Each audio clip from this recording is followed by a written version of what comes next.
Hi, my name is Pat, and this is my channel, Book Chat with Pat, and I'm glad that you're here. Today I'm bringing you a Poetry Thursday episode. During the month of March, I had focused my Poetry Thursday episodes on Irish poets in support of the Irish Readathon. Well, I thought that it might be fun during May to present some spooky poetry in support of Horror Mayhem and all of my friends who are hosting this event.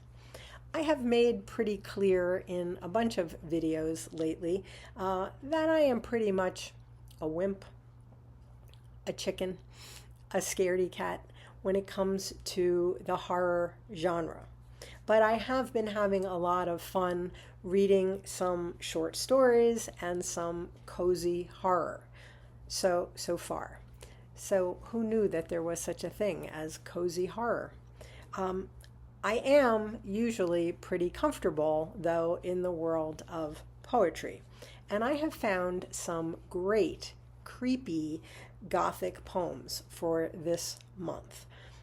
And much of it is written by famous poets, such as Henry Wadsworth Longfellow, Thomas Hardy, Emily Dickinson, of course, Edgar Allan Poe, and many others. So I thought it might be fun today if I read a few poets and their poems on the theme of ghosts and hauntings. So first, I'm going to read something from Henry Wadsworth Longfellow. So Longfellow was an American poet from Maine who lived from 1807 to 1882.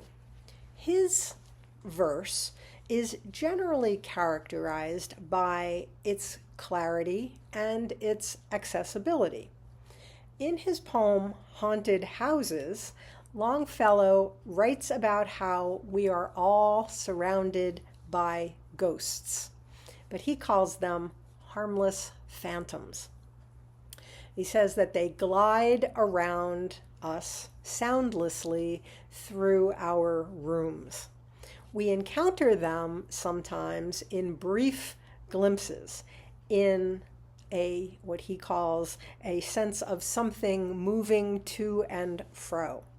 Longfellow posits that we are linked to the spirit world by a bridge of light, which connects the seen and the unseen worlds. While we living human beings are often racing around, caught up in pursuing our earthly desires and getting and spending, that's to quote Wordsworth, not Henry Wadsworth Longfellow, in fact, our homes are owned by all of the inhabitants from the grave who hold on to our titles and deeds. So this is Henry Wadsworth Longfellow's poem, Haunted Houses. All houses wherein men have lived and died are haunted houses. Through the open doors, the harmless phantoms on their errands glide with feet that make no sound upon the floors. We meet them at the doorway, on the stair, along the passages they come and go, impalpable impressions on the air, a sense of something moving to and fro. There are more guests at the table than the hosts invited. The illuminated hall is thronged with quiet, inoffensive ghosts, as silent as the pictures on the wall. The stranger at my fireside cannot see the forms I see, nor hear the sounds I hear. He but perceives what is, while unto me all that has been is visible and clear. We have no title deeds to house or lands. Owners and occupants of earlier dates from graves forgotten stretch their dusty hands and hold in mortmain still their old estates. The spirit world around this world of sense floats like an atmosphere, and everywhere wafts through these earthly mists and vapors dense, a vital breath of more ethereal air.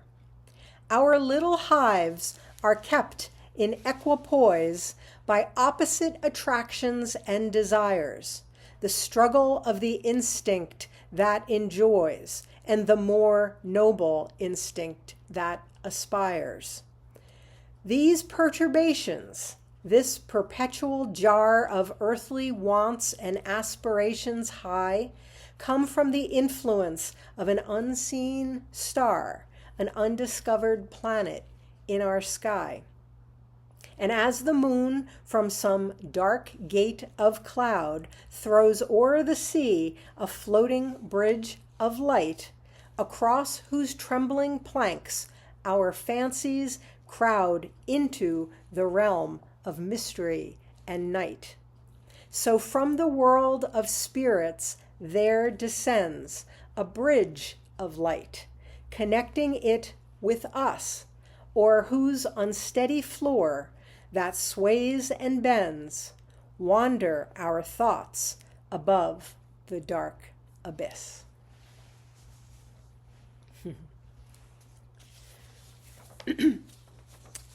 The American master of horror, Edgar Allan Poe, who was born in Boston, Massachusetts in 1809 and who died in Baltimore, Maryland in 1849, is best known for his macabre short stories and poetry.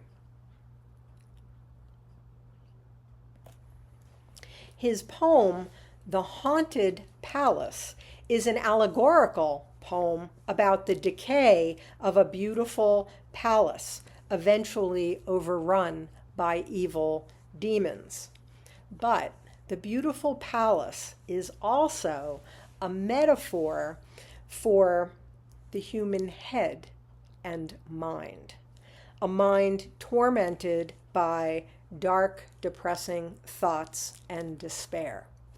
Interestingly, although Poe did originally publish this poem in a magazine, he later included it in his famous short story, The Fall of the House of Usher, making it a ballad that the mentally unstable Roderick Usher sings while playing the guitar. So this is Edgar Allan Poe's The Haunted Palace. In the greenest of our valleys, by good angels tenanted, once a fair and stately palace, radiant palace, reared its head in the monarch thought's dominion. It stood there. Never seraph spread opinion over fabric half so fair. Banners yellow, glorious, golden, on its roof did float and flow. This, all this, was in the olden time, long ago. And every gentle air that dallied in that sweet day along the ramparts, plumed and pallid, a winged odor went away. Wanderers in that happy valley through two luminous windows saw spirits moving musically to a lute's well-tuned law. Round about a throne where sitting Porphyrogene, in state his glory well befitting, the ruler of the realm was seen. And all with pearl and ruby glowing was the fair palace door, through which came flowing, flowing flowing and sparkling evermore, a troop of echoes whose sweet duty was but to sing in voices of surpassing beauty the wit and wisdom of their king. But evil things in robes of sorrow assailed the monarch's high estate. Ah, let us mourn, for never morrow shall dawn upon him desolate. And round about his home the glory that blushed and bloomed is but a dim remembered story of the old time entombed. And travelers now within that valley through the red linten windows see vast forms that move fantastically to a discordant melody, while like a ghastly rapid river through the pale door, a hideous throng rush out forever and laugh, but smile no more.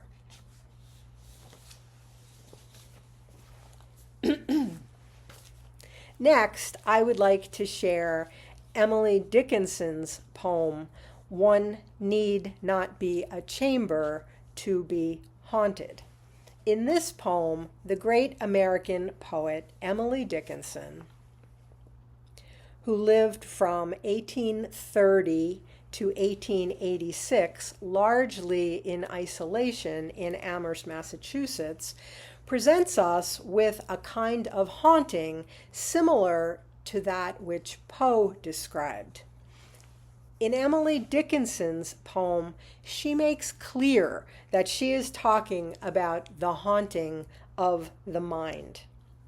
Dickinson claims that it would, in fact, be easier and safer to deal with ghosts and haunted houses than it is to deal with the ghosts and the demons in our own minds. She even suggests that meeting a ghost in the churchyard, or even finding a murderer lurking in your apartment, would be less of a threat than meeting up with the frightening things in the mind. So this is One Need Not Be a Chamber to Be Haunted by Emily Dickinson.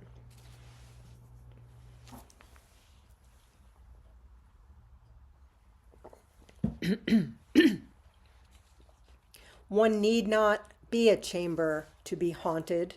One need not be a house. The brain has corridors surpassing material place. Far safer of a midnight meeting external ghost than an interior confronting that cooler host. Far safer through an abbey gallop, the stones a chase, than moonless one's a self-encounter in lonesome place. Ourself, behind ourself, concealed, should startle most assassin hid in our apartment, be horror's least.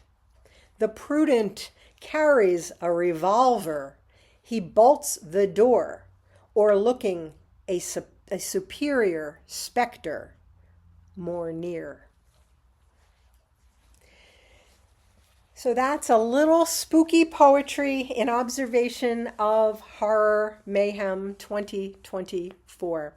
As always, I thank you for watching. I hope that you're doing well. I'll speak with you again soon. Take care.